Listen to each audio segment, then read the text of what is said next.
This is Betsy Jensen, and you are listening to Unstoppable Body and Mind, episode 62. This is just like before. In this podcast, we learn to upgrade our brain and understand the power of our thoughts, to heal and to create the results we want in our life. Become the person in control of your healing and make peace with your life. Become unstoppable, body and mind. Hello, my loves. Thanks for joining me today. I did not get my episode out yesterday on Monday, as I usually try to, because I had some issues going on with my voice. I kind of lost it over the weekend, and it actually ties in nicely to what I'm talking about today. So I'll talk about that story a little bit later, but thanks for being patient. If you waited for my podcast to come out yesterday, it'll come out today. Here it is. You're listening to it. You made it. So, what I'm talking about today is this concept that I keep seeing with my clients where when they have something that they've experienced before, so some pain, I've seen it a lot actually with anxiety and depression. So, generally, what I might see is someone say they had some back pain that has totally gone away, and then they start to feel a little twinge of that pain again. And as you know, the way that we respond to pain determines if it's going to amplify the pain signals or lessen them. So the way we respond to these signals from our body really makes a difference in the subsequent pain or symptoms that we continue to have. So in the back pain example, say that someone has basically gotten over their back pain, and then they notice that they're starting to get that twinge of pain again. And usually what our minds will do is go back to make some sense of it in our past when we've had this pain before. And usually what our minds will go to are the worst times that we remember and wondering if it's going to be like that again and thinking that maybe it is like that again. And I know when doing this work, it's very easy to make this mean something. For me, sometimes I make it mean is I'm not doing the work well enough. I'm not doing a good job. Maybe I'm not even knowledgeable enough to practice this and teach this because my body gave me this signal. But again, this is just what we're making these signals from our body mean. And if we can reframe them, our outcome can actually be a lot better than if we're assuming the worst and assuming that it's like it was before. I've had several clients over the last couple weeks have a resurgence of either anxiety or depression. They're feelings that feel very similar to them to a period of their life that was maybe scary or very low or, uncomfortable in some way, something that they thought they were over. And when they're starting to have these feelings again, thinking that something might have gone wrong, they're back to where they started from. This is just like before. Our brains are predictive. Our brains try to make sense of everything that's going on. So it's understandable that this is what your brain is going to try to do. It's going to try to relate it to something in the past. It's kind of like if you try to Google your symptoms and you come up with all of these things that it could possibly mean, and you start to make these stories in your head about what could be going on and how it could affect your future. It's basically our brain looking to some kind of outside source to let us know what our future might hold because of what we're feeling, rather than going inside and actually checking in with our body about what could be going on. The common thing I hear with people who have chronic pain is that they did too much. They overdid it. It was something that was a physical cause. But we know through research, this is very unlikely. 85 to 95% of chronic pain is not caused by anything structural. Even if you have bulging discs, degeneration of your spine, arthritis, meniscus tears, any of those things, people who do not have pain still have degeneration and body changes as they age. This is not what is causing our pain. And according to research by Dr. Schubiner, overdoing it is usually not the cause of pain either, even in acute injuries. I'm actually interviewing Dr. Schubiner this week, which I'm super excited for. And that'll go back to my voice story that I'm telling you in a minute. But the research he has done shows that even in acute flare ups of pain, the cause is most likely not structural. The four main causes would be previous stressors in your life, so from childhood or early adulthood, current stressors in your life, your personality traits like perfectionism, and people pleasing or wanting to be seen as a good person. Those are the four most likely causes of your flare up of chronic pain.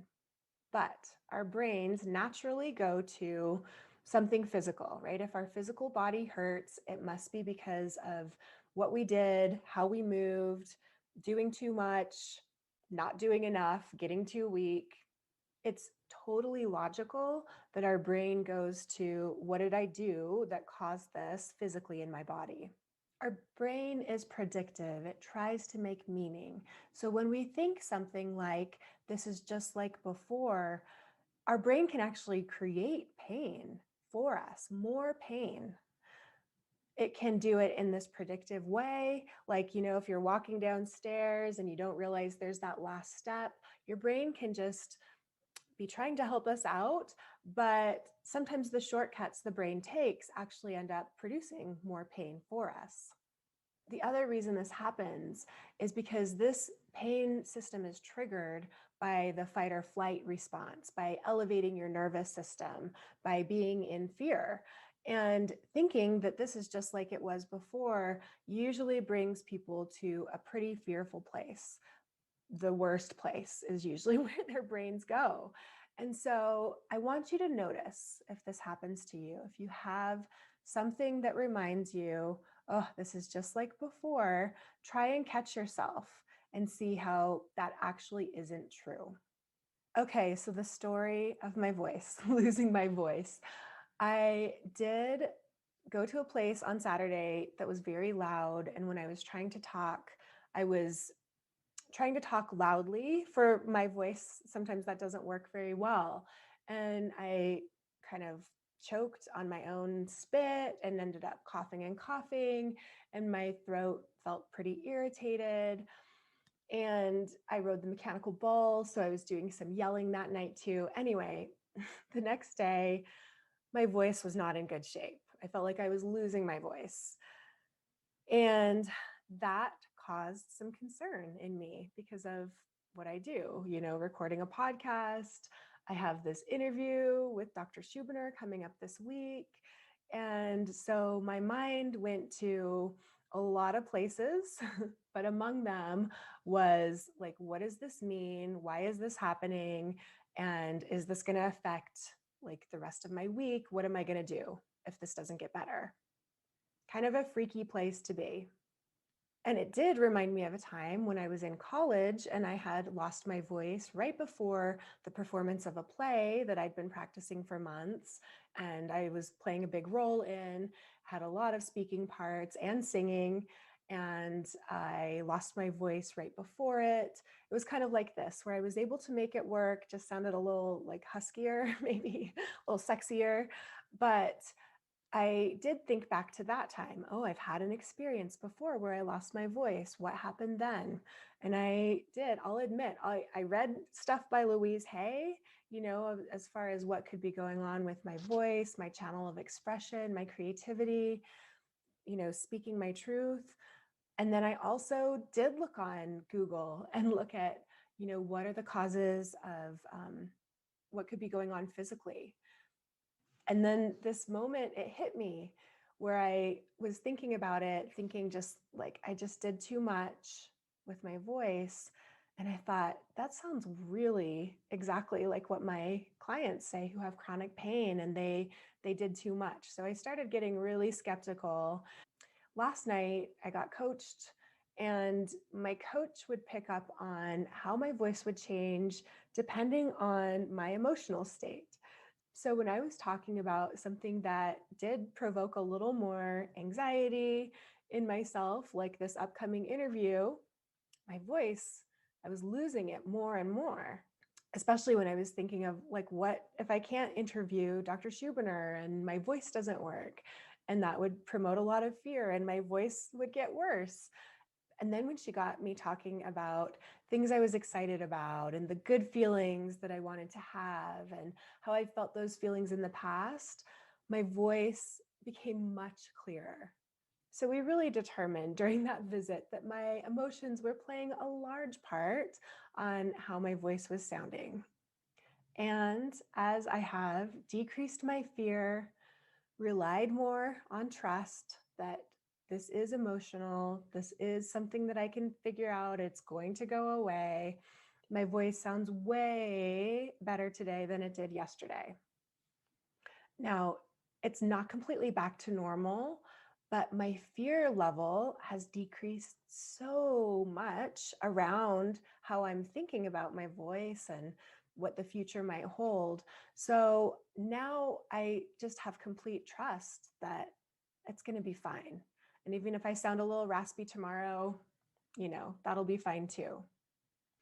But now that I'm not placing so much pressure on myself to figure this out and having so much fear of the future and what if and what it might hold and how this was like before, all of that mental chatter and even that emotional heaviness is gone. So here's my voice, how it is. And I have full confidence that now that I'm not freaking myself out about it, it's going to get better and better. And if it's a little raspy tomorrow, then that's how it is. Now, this can even happen with new symptoms, even if it is like you used to have back pain and then you get some shoulder pain. It could be, even if you're not thinking this is just like it was before, that you're applying the same stressful feelings to anything that arises in your body. And I would invite you as much as possible to try to look at it, zoom out, look at what's going on in all of your life, not just the physical part, what's going on emotionally, where are you putting pressure on yourself, where might there need to be some boundaries that you haven't put in place. I really think of our body as signaling to us when we need to recalibrate or make some changes within ourselves. So I was thinking of this analogy with a house. Say that you had some pipes burst a few years ago and they flooded the basement and it was horrible and you never want to experience that again. So everything got fixed, everything's working as well as it can. And then you start to notice that there's a tiny little drip coming from the pipe. There is water coming out of a pipe like there was before when the basement flooded. But comparing those drops coming out, or maybe there's even a small stream, comparing that to the time when the pipe completely burst and the basement was flooded is not helpful in this situation. What might be more helpful is to see this as some indication that there's something that needs to be fixed so that it doesn't get to the flooded basement stage. But when you can address when there's just a small stream or a few drops coming out, then you can take care of it before it gets to that stage. Assuming that it's the same already puts you in this helpless place, this place where you're fearful. And it is more likely that you won't take action and that you will have that flooding in your basement if you're completely ignoring the signals or treating them in the right way. For each of these things that our body brings up for us, it's a very personal journey to figure out what it is for you. I could have 10 people who have lower back pain, and each of them could have their pain flaring up because of different triggers, different emotional stimuli, different ways that they're thinking of the world. So, when your body has some symptoms, taking some time to really investigate. It could be talking to someone else about what's been going on emotionally for you. It could be journaling. I really love that. I feel like that gives me this kind of deeper insight into my subconscious and places I'm not able to access by just thinking about it. Something about writing it down tends to open up my mind in different ways. You can look at a book like Louise Hay that has a lot of suggestions about what could be going on. And for me, her new thought patterns or affirmations or mantras, whatever you like to call them, I find very helpful. What she says is, I'm free to ask for what I want. It's safe to express myself. I'm at peace. The way we react to these symptoms or signs that our body gives us really makes the difference in whether they are amplified or decreased. The more we can react neutrally, the more we can react with calm and peace, going within, thinking, what could I do to help this situation? What might my body be calling for? Do I need to examine some of my old unexamined thought patterns that are still influencing me? I know it's crazy. It's not what we're taught, but I'm telling you, this influences how our body feels so much. When we have old, painful thoughts, we get pain, discomfort, feeling yucky in our body. And it can express itself through pain in your joints or your muscles, or through feelings of anxiety or depression or fatigue. So be onto yourself. Look for this as those drips coming from the pipes, that it's just a sign that that needs to be addressed and taken care of and repaired and loved. And that's all it is. It's not like the flooded basement that you had before. I heard Nicole Sachs describe it as playing a video game. If you get to level 3 and you die on level 3, you don't go all the way back to the beginning of level 1. You just go back to the beginning of level 3. So I think that's often the case. I think when we have this process of healing that we're doing, there are things that can bring those symptoms back up. I mean, this is how our nervous system has been wired. It's been working this way for years and possibly decades. So it's a little unreasonable to think that you'll never have any symptoms again or any flare ups.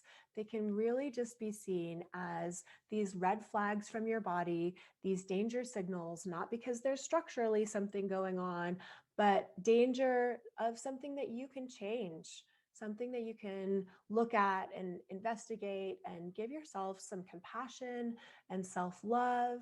And that will help you more than worrying and getting into fear and stress and anxiety. I've told the story many times about my ulcerative colitis and how that flared up right at the time that I was putting a lot of stuff out there and starting to work on being more public with my business and helping people with healing themselves. I don't think it was a coincidence. I think I was feeling very vulnerable and scared. And of course, my symptoms flared up. Of course, they did. But it also, I'm not going to lie, it also freaked me out. So I get it, you guys. I've gone through this too.